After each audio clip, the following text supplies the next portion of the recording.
I've been driving buses for long enough that the route feels like second nature. The turns, the stops, the familiar faces that appear at the same times each day. It all becomes a rhythm, a steady pulse that carries me through the shift. Most days, I enjoy the solitude of the driver's seat, the way the world passes by through the windshield while I remain in my own contained bubble. It's peaceful in its own way, predictable in a profession where predictability is a rare luxury. But there's one variable in my daily routine that I can't seem to escape, no matter how hard I try. His name doesn't matter, but his presence looms large in my work life, and I've spent more time than I'd like to admit trying to figure out how to navigate around him. We have a team of 9 drivers, a small enough group that we inevitably cross paths throughout the day. I've worked alongside most of them for years, and I've developed a comfortable rapport with the majority. We exchange pleasantries, share the occasional lunch, and respect each other's space. But this one co-worker, let's call him Mark, has a way of getting under my skin that I simply cannot shake. It's not that he's malicious or cruel. I don't think he intends any harm. But he has an infuriating habit of offering unsolicited advice, particularly about things he himself is guilty of.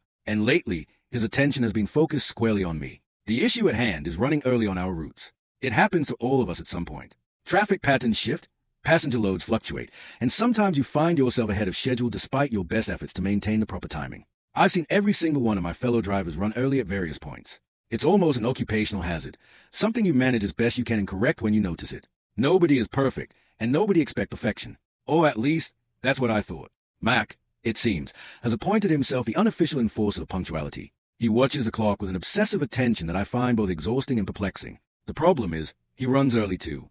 I've witnessed it with my own eyes, him pulling into stops ahead of schedule, glancing at his watch with a shrug, and continuing on his way without a second thought. But when I run early, even by a minute or two, I can see him from across the yard, shaking his head in disapproval like a disappointed schoolteacher. The hypocrisy is staggering, and yet he seems completely oblivious to it. He genuinely believes he has a moral high ground, and that belief fuels his relentless need to comment on my performance. The most recent incident happened on my last trip before pulling the bus in to go home. I was eager, I'll admit it. The shift had been long, and the promise of my couch and a cold drink was pulling me forward with an almost gravitational force. I was also motivated by something else, the desire to finish before Mark. I've started timing my departures and arrivals specifically to avoid overlapping with his schedule. It's become a kind of game, a small victory when I can slip out of the yard without having to exchange a single word with him.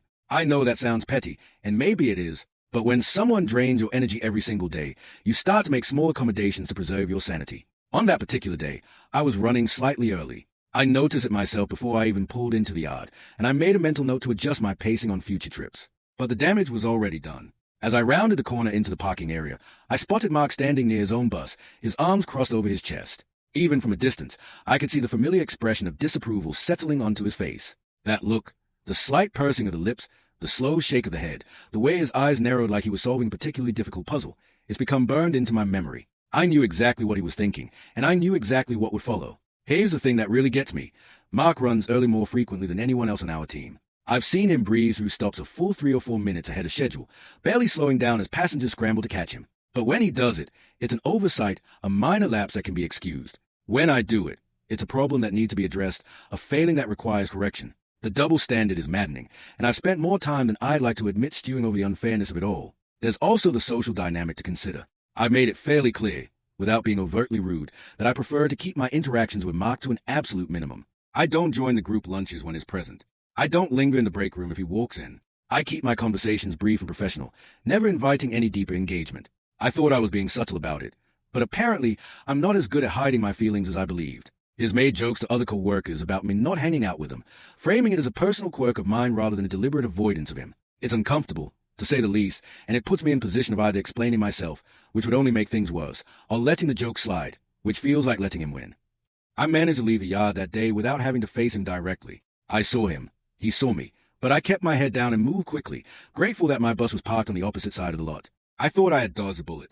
I thought I could slip home and put the whole thing behind me. But I know Mark, and I know that the conversation is coming. He's not the type to let something go. He'll bring it up the next time he sees me, probably in front of other people, making it a public spectacle instead of a private comment. He'll frame it as concern, as helpful advice, as a kind of guidance that a more experienced driver might offer to a less experienced one. But I'll know the truth. I'll know that it's not about helping me improve. It's about exerting control, about asserting his perceived superiority. And that's what really eats at me, the way he positions himself as an authority figure when he has no authority at all. He's not my supervisor. He's not in charge of anything except his own bus. And yet, he constantly feels a need to weigh in on how I do my job, offering his 2 cents on everything from my timing to my technique. It's not just the running early. He's commented on how I interact with passengers, how I manage my brakes, even how I park the bus at the end of the day. Every single thing I do seems to be subject to his scrutiny, his evaluation, his unsolicited judgment. The worst part, the part that leaves me feeling genuinely helpless, is that nobody else seems to care. My other co-workers don't comment on my performance. My supervisors have never pulled me aside to correct me. When it comes to my actual job performance, I know I'm doing fine. I'm meeting my schedules, keeping my passengers safe, and maintaining my bus properly. The only person who thinks I need improvement is Mark. And the only reason he thinks it is because he has appointed himself the gatekeeper of driver excellence, a role that absolutely no one asked him to fill. I've tried to let it roll off my back. I've tried to tell myself that his opinion doesn't matter, that he's just a blowhard with nothing better to do than interfere in other people's business. I've tried to take the high road, to smile and nod and let his comments wash over me without engaging. But it's wearing me down. Every time I see him shake his head in disapproval, every time I hear him make a joke at my expense, every time I brace myself for another unsolicited lecture, a little piece of my patience chips away. I don't want to be the person who lets a coworker ruin their day. I don't want to be the person who sees with resentment over something so minor. But I'm human, and I'm tired, and I can't seem to find a way to make the situation better. The irony is that I genuinely think Mark believes is being helpful. I think he truly sees himself as a mentor, someone who has enough experience and wisdom to guide his less observant colleagues. He doesn't seem to realize that his advice isn't wanted, that his comments aren't helpful, and that his own behavior is riddled with the exact same flaws he criticizes in others. He is completely unaware of the resentment is building, the walls is erecting, the distance is creating. And because he's unaware, he'll keep doing it. He'll keep shaking his head. He'll keep offering his opinions. He'll keep making those little jokes that I'm supposed to laugh along with. And I'll keep dreading the next time I see him. I'll keep timing my trips to avoid him. I'll keep slipping out of the yard as quickly as I can, hoping that this time I can escape without another lecture. I know it's not sustainable. I know I can't keep avoiding him forever. But right now, in this moment, I can't think of a better solution. All I want is to do my job, go home, and not have to justify my every move to someone who has no right to judge me. Is that really too much to ask?